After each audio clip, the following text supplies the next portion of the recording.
the type to beat up the bad guy when things turn ugly. My name is Waffles, and I'm a government whistleblower turned political commentator, and this is the last 24 hours in the news. Today is August 2nd, 2025. It is 3:01 a.m. Mountain Standard Time.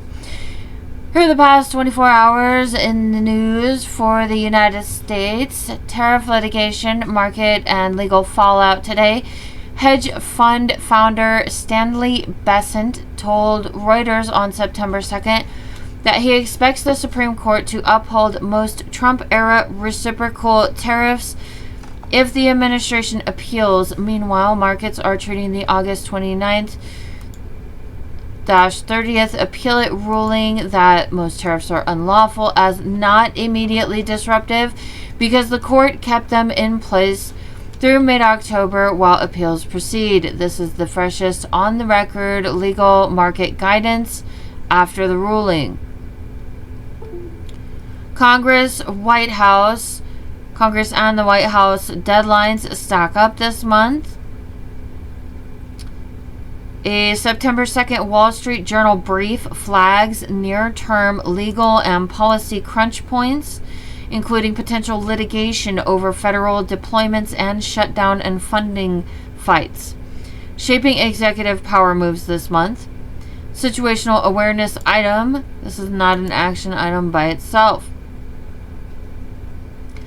Chicago, large protests threatened ICE and Guard deployments on September 1st. Within the 24-hour window, thousands marched downtown, opposing federal plans to surge immigration enforcement and the president's threat to send the National Guard. Chicago's mayor has ordered local police not to assist federal operations. D.C. backdrop, DOJ firing tied to Guard deployment discourse. September 2nd update notes the Attorney General fired a DOJ employee for insulting National Guard troops deployed in Washington, underscoring the ongoing use of Guard forces in domestic law enforcement contexts and the administration's posture towards dissent inside federal ranks. Personnel action. Let's see if we can figure out more information about this.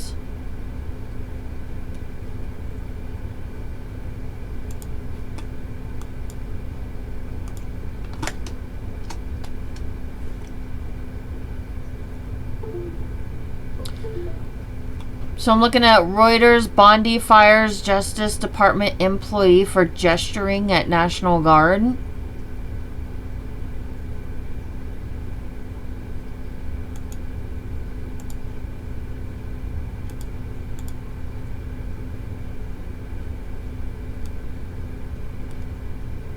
So I'm not really seeing any names in there as far as who's involved. Policy shifts and institutional power. Trade authority and immigration enforcement face judicial speed bumps, but tools still active.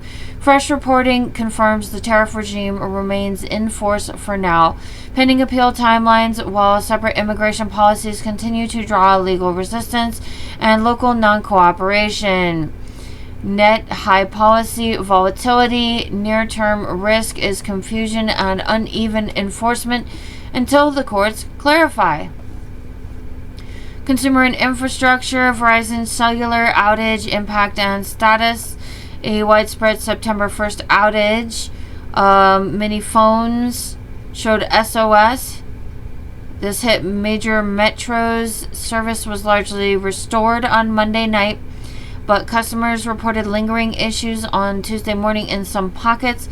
Public safety note, you can try enabling Wi-Fi calling, have alternate contact paths, and check text to 911 availability locally. No new nationwide CDC emergency alerts. Visa policy towards Palestinian officials. New reporting today. The Wall Street Journal reports that the U.S. has suspended visas for Palestinian Authority officials, including Mahmoud Abbas, ahead of the UN General Assembly, signaling a hardening U.S. stance that will carry UNGA implications.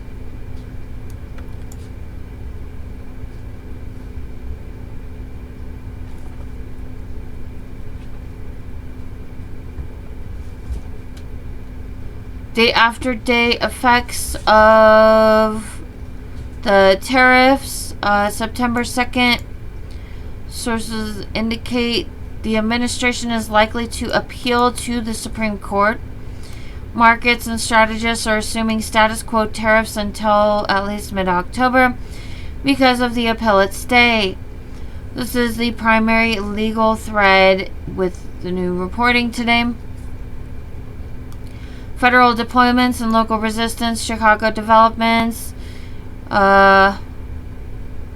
large protests, and the mayor's standing order of non-cooperation with anticipated federal actions and active legal and political confrontation could trigger new litigation. And then for the stock markets, for yesterday, the S&P 500 closed at $645.05, down 0.64% from the previous close. Dow ETF DIA currently at $456.09, down 0.15%. NASDAQ 100 ETF QQQ currently at $570.40, down 1.21%. That's pretty significant. Futures are dipping with Dow, S&P 500, and NASDAQ futures all lower overnight following the tariff court ruling and renewed concerns over AI stocks.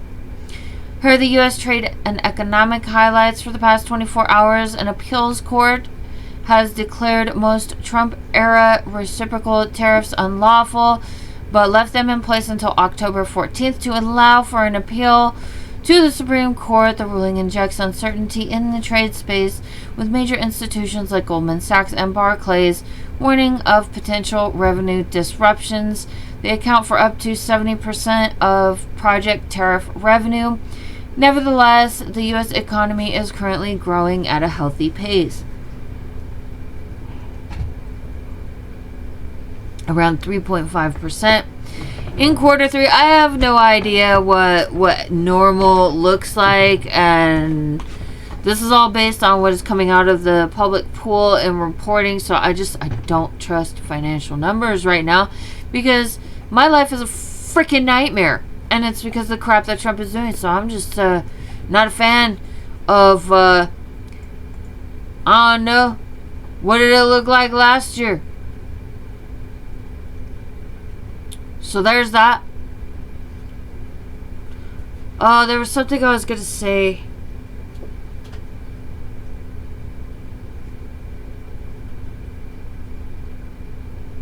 They're leaving these tariffs in effect till October 14th.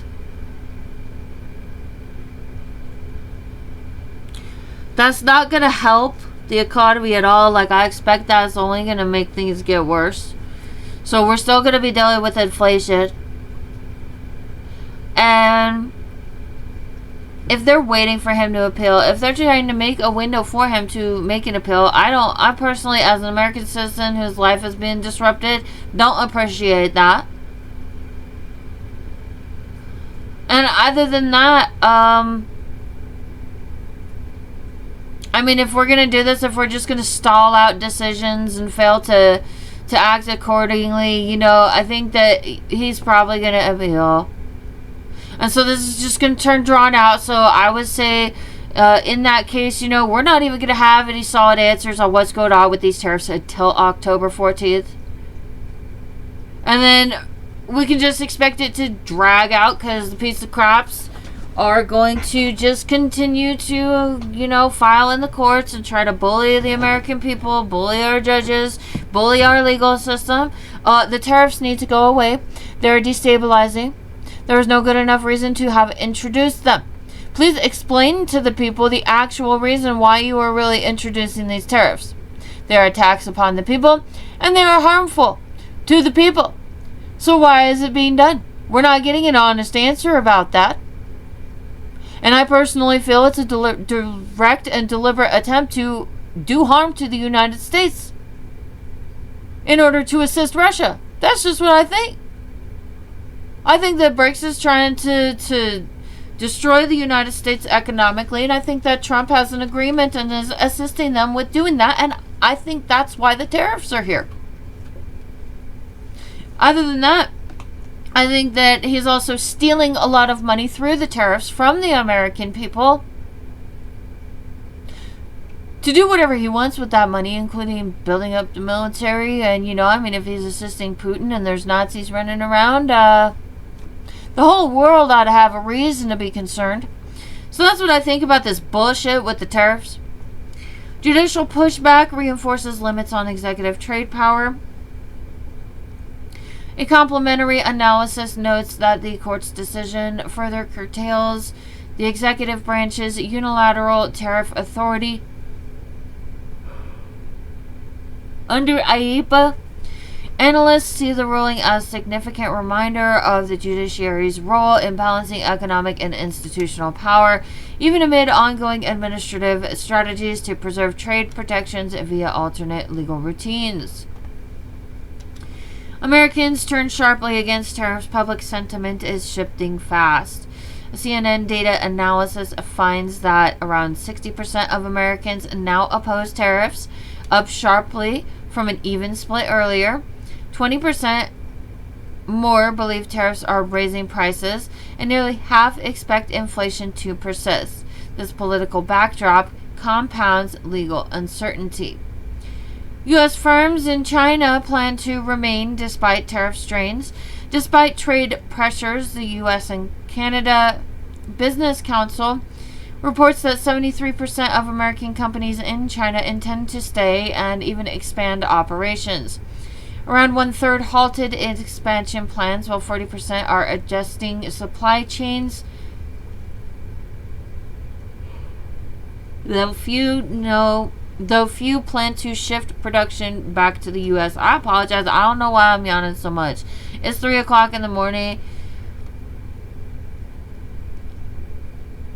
Gold hits all-time high amid rate cut expectations.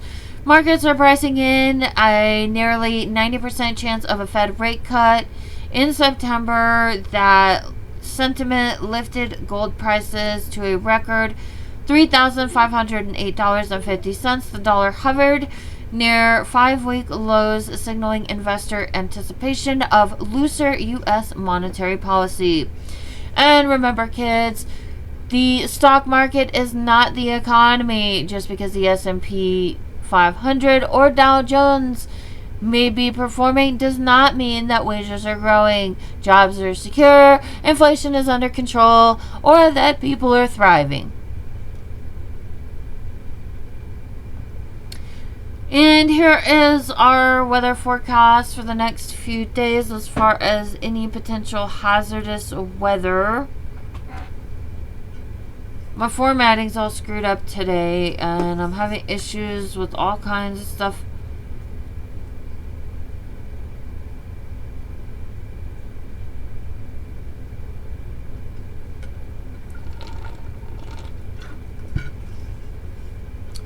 Alright, northeast and mid-Atlantic, a few areas may experience isolated thunderstorms in the afternoon. Tuesday and Wednesday, calm and sunny conditions. Light mist or fog expected, southeast and Gulf Coast. Monday, potential for isolated afternoon storms, especially inland. Tuesday, Wednesday, trend toward dry and stable weather with growing warmth midweek.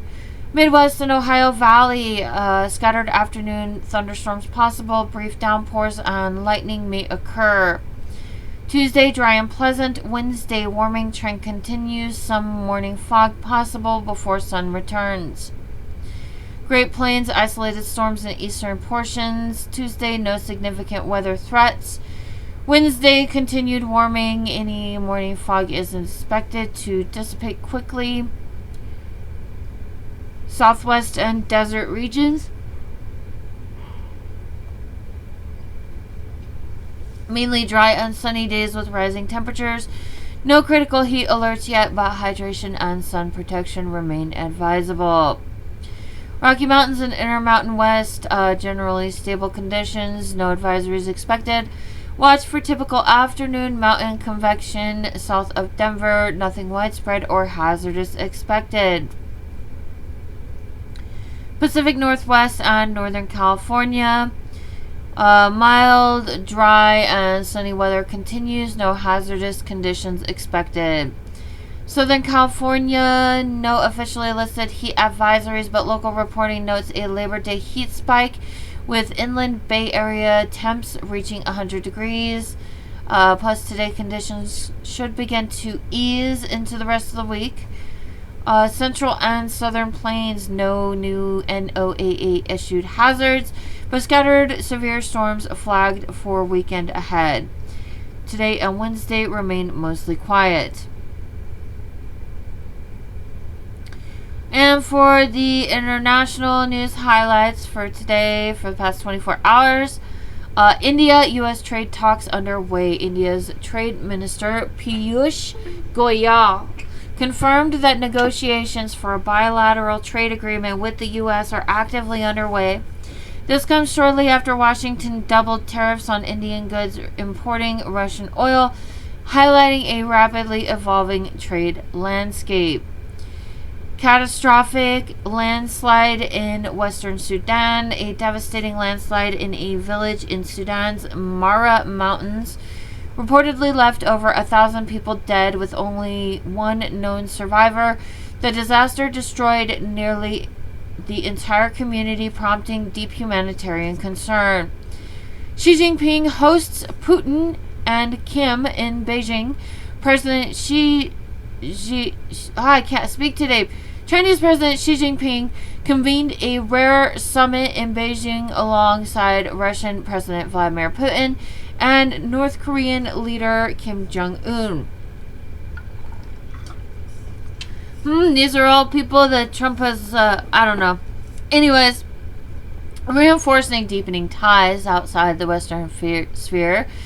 A massive military parade is scheduled for September 3rd to underscore their unity. Vietnam marks 80 years of independence with massive parade. Vietnam held its largest military parade in decades, commemorating 80 years since independence. The celebration included sweeping cash handouts and the release of nearly 14,000 prisoners, signaling both nationalism and political maneuvering. Why would you let 14,000 prisoners go? That's what I don't understand. I mean, I get it. You're free. Let's hope they're not violent criminals.